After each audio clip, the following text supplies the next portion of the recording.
Hi guys, I hope you're fine today. I'm so happy to be with you.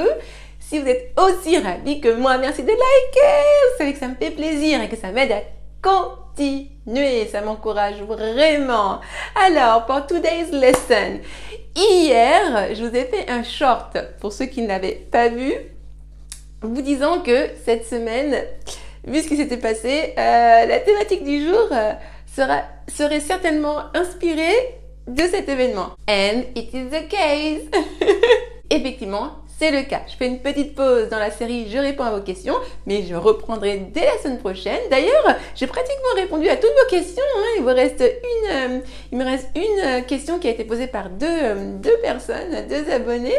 J'y répondrai la semaine prochaine. Donc n'hésitez pas, comme toujours, vous pouvez continuer à me poser vos questions, soit en répondant à ma newsletter hebdomadaire, soit en me laissant vos requêtes en commentaire sous les vidéos. N'hésitez pas. Mais pour l'heure, je m'inspire de l'événement d'hier pour la thématique du jour. Plein d'enseignements grâce à ça et notamment des verbes qui n'ont vraiment rien à voir avec la signification qu'on pourrait leur prêter, avec la signification qu'on leur prête. Et c'est drôle parce que yesterday, during one of my one-to-one sessions with one of my students, we spoke about that. I told her about this verb.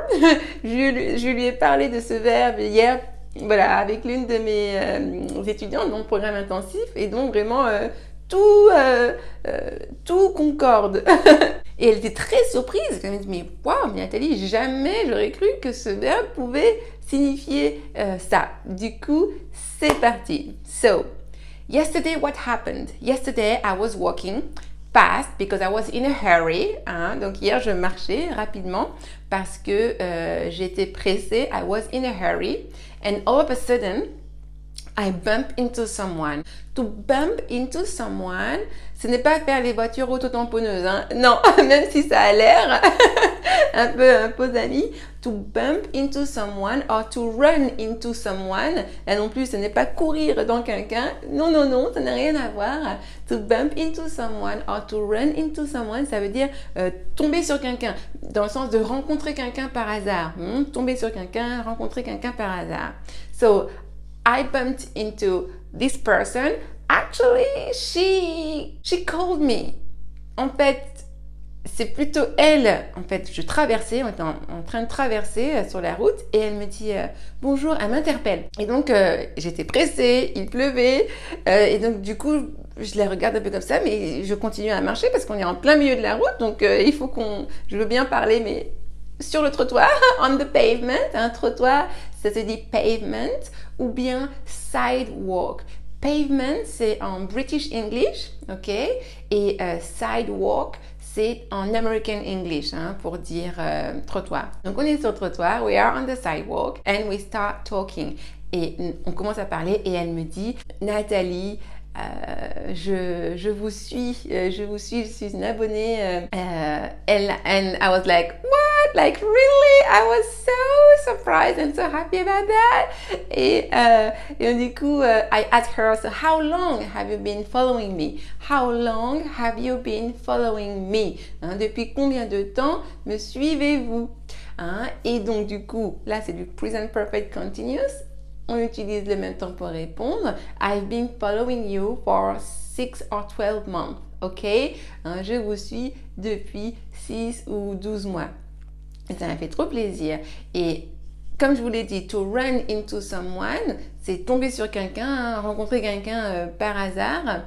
Et il faut savoir que run, on va également l'utiliser dans une locution to run out.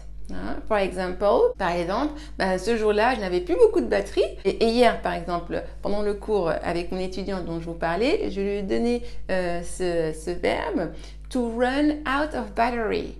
On va encore utiliser là le verbe run, qui n'a rien à voir avec courir, puisque run, to run out of battery, ça veut dire avoir presque plus de batterie. Si vous dites, oh, I am running out of battery. I am running out of battery. Ça veut dire j'ai presque plus de batterie.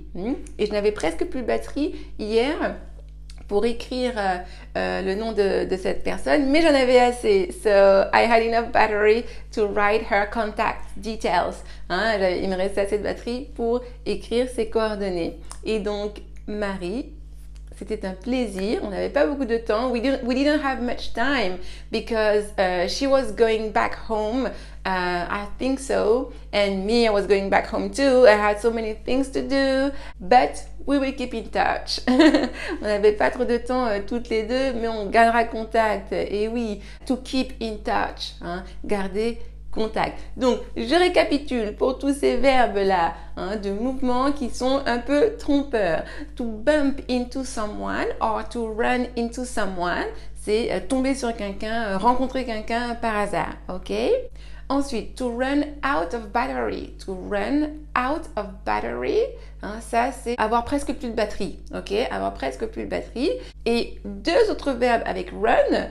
Mon étudiante hier, quand je lui ai donné ce deuxième verbe, a été très surprise. To run a company. On va également utiliser run pour dire to run a company, to run a business, gérer, diriger une entreprise. Et le petit dernier, to run over. To run over, like... ça va vraiment avec le contexte. Hier, comme je vous le disais, Marie qui m'a interpellée, on était en plein milieu de la route, on traversait sur le passage piéton. Il faut faire attention de ne pas se faire run over. If you are run over, ça veut dire se faire rouler dessus. Ok, so be careful. Be careful. To be run over, c'est se faire rouler dessus. Et you don't want that. On ne veut pas se faire rouler dessus. Ok, donc on est safe. On traverse rapidement. On se met en sécurité pour pouvoir papoter, to chat and share, ok? Donc, bump into someone, run into someone, to run out of battery, to run a company, to run a business, and to run over. Eh bien, écoutez, j'espère que vous avez appris plein de choses, que cette vidéo vous a apporté, vous a plu. Si c'est le cas, merci de liker et de partager. Vous savez que ça m'aide à aider encore plus de monde comme vous. Et pensez à vous abonner en cliquant sur la petite cloche pour être notifié et être sûr de ne rien louper en fait. Ok? So have a very good day and see you soon. Bye bye!